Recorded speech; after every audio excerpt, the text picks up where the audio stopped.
রাসূল করিম সাল্লাল্লাহু আলাইহি ওয়াসাল্লামের নীরব কান্না।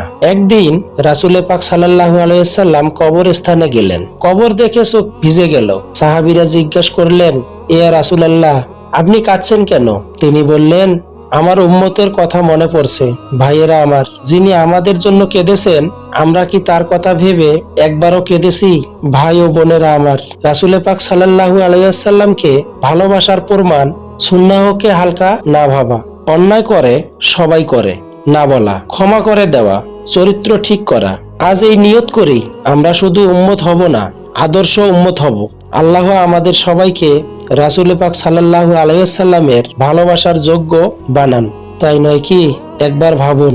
এমন ইসলামিক বাণী পেতে চ্যানেলটি সাবস্ক্রাইব করে রাখুন। আর ইসলামিক ভিডিও নিজে শুনুন, অন্যকে শোনান, ধর্ম প্রচারে শামিল হন। সবাই কমেন্ট বক্সে আমিন লিখে যাবেন। আল্লাহ হাফেজ।